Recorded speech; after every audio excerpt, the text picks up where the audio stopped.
జగన్మోహన్ రెడ్డి వంటి నాయకుడికి అధికారం ఇస్తే ఎలాంటి విధ్వంసం జరుగుతుందనేందుకు అమరావతి ప్రత్యక్ష ఉదాహరణ అని గుంటూరు లోక్సభ టీడీపీ అభ్యర్థి పెమ్మసాని చంద్రశేఖర్ అన్నారు. రాజధాని ప్రాంతంలో పర్యటించిన పెమ్మసాని అమరావతిలో ఆగిపోయిన నిర్మాణాలను, జరిగిన విధ్వంసాన్ని పరిశీలించారు. ఉద్దండరాయనిపాలెంలో అమరావతి శంకుస్థాపన జరిగిన ప్రాంతం, ప్రజాప్రతినిధులు, అఖిల భారత సర్వీసు అధికారులు, ప్రభుత్వ ఉద్యోగుల నివాస సముదాయాలు, సెక్రటరియట్ కాంప్లెక్స్, అంబేద్కర్ స్మృతివనం ప్రాంతాలను సందర్శించారు. ఎటు చూసినా కళావిహీనంగా మారిపోయిన ప్రాంతాన్ని చూసి ఆవేదన చెందారు. గత ప్రభుత్వం 10,000 కోట్ల రూపాయలు వెచ్చించి నిర్మాణాలు చేపడితే వాటన్నింటినీ జగన్ ప్రభుత్వం పాడుపెట్టిందని దుయ్యబట్టారు. తప్పుడు ప్రచారాలతో అమరావతిని నాశనం చేయాలని జగన్ కుట్ర పన్నారని, వాటిని సాగనీయబోమన్నారు. ఈ ప్రాంతంలో ఇన్సైడర్ ట్రేడింగ్ జరిగిందని చెప్పారు.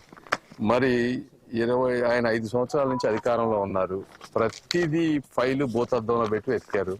ఎక్కడ ఒక్క ఎకరం కూడా అవినీతి జరగలేదు, ఇన్సైడర్ ట్రేడింగ్ జరగలేదు అనేది స్పష్టం. ఎందుకంటే ఏమీ నిరూపించలేకపోయారు. అదొక అబద్ధం. రెండోది, ఈ ప్రాంతంలో దాదాపుగా 139 సంస్థలు చంద్రబాబు నాయుడు గారు తీసుకొస్తే వాటన్నిటికీ జీవోల రూపంలో ల్యాండ్స్ అలాట్ చేస్తే వాటిని మొత్తాన్ని క్యాన్సిల్ చేశారు. అవి వచ్చుంటే 10 లక్షల ఉద్యోగాలు వచ్చాయి. సో 10 లక్షల మంది పేద ప్రజలు పొట్టగొట్టారు.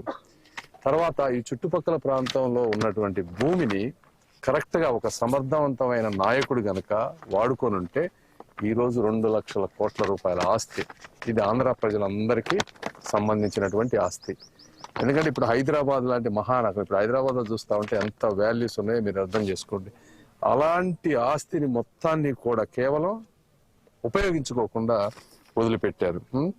తర్వాత ఈ చుట్టుపక్కల ప్రాంతంలో టిట్కో ఇళ్ళు 5,000 ఇళ్ళు కట్టారు. ఆ 5,000 ఇళ్ళు పేదలకు ఎవరికి వాళ్ళకి ఇచ్చుంటే వాళ్ళందరూ రెంట్ లేకుండా చక్కగా ఉండేవాళ్ళు. అది కూడా అంతర్జాతీయ స్థాయిలో కట్టినటువంటి కట్టడాలు. వాటిని పూర్తిగా వదిలేశారు.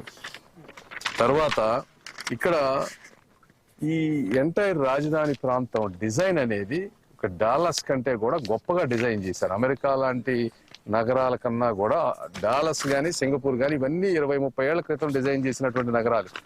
ఇప్పుడు లేటెస్ట్ గా అవన్నిటిని బేస్ లైన్ తీసుకొని వాటికంటే బెటర్ గా డిజైన్ చేసింది మహానగరం. ఇది కనుక కంప్లీట్ అయి ఉంటే. సో దాని మీద ఒక అవగాహన లేదు జగన్మోహన్ రెడ్డి గారికి. అందులో మల్టిపుల్ జోన్స్ చేశారు. ఇప్పుడు R5 జోన్ లో సాఫ్ట్వేర్, హార్డ్వేర్ ఇండస్ట్రీస్ వచ్చే విధంగా, అంటే దాదాపు 3.5 లక్షల నుంచి 4 లక్షల ఉద్యోగాలు వచ్చే విధంగా వాటిని చేశారు. అదే R3 జోన్ లో 2,500 ఎకరాలు పేదవారికి టిట్కో ఇళ్ళు ఎలా కట్టామో 2,500 ఎకరాల్లో కొన్ని లక్షల హౌసింగ్ కట్టే విధంగా ప్లాన్ చేశారు. 2,500 ఎకరాలు. జగన్మోహన్ రెడ్డి గారు ఏం చేశారు, ఈ R5 జోన్ లో సాఫ్ట్వేర్, హార్డ్వేర్కి ఏదైతే పెట్టామో ఈ ప్రాంతం అంతా డిస్ట్రాయ్ అవ్వాలని చెప్పి అక్కడికి తీసుకువెళ్ళి ల్యాండ్ పట్టాలని పేదవాళ్ళకని ఇస్తా ఉన్నారు. నీకు ఇక్కడ ఎంత పెద్ద ప్లేస్ ఉంది చుట్టుపక్కల, నువ్వు నిజంగా ఇవ్వదలుచుకుంటే. కానీ ఒక ప్లాన్ గీస్తే ఆ ప్లాన్ ని నాశనం చేయాలి, అదొక ఉద్దేశం ఆయనకి. ఆయన మాత్రం ఆయన చుట్టుపక్కల తాడేపల్లిలో ఉన్న ఇళ్లన్నీ కూల్చిపారేశాడు. 40 కిలోమీటర్ల దూరంలో తీసుకెళ్లి ఎక్కడెక్కడో ఇళ్ళు ఇస్తారంట. అది ఈ ప్రాంతంలో ఉన్న వాళ్ళకి ఇవ్వట్లా, వేరే ప్రాంతం నుంచి తీసుకొచ్చి ఈ ప్రాంతంలో ఓట్లాగా జాయిన్ చేసి ఇక్కడ లోకల్ గా ఉండే లోకేష్ గారిని కానీ ఇంకోళ్ళు కానీ ఓడించాలనేటువంటి ఒక దురుద్దేశంతో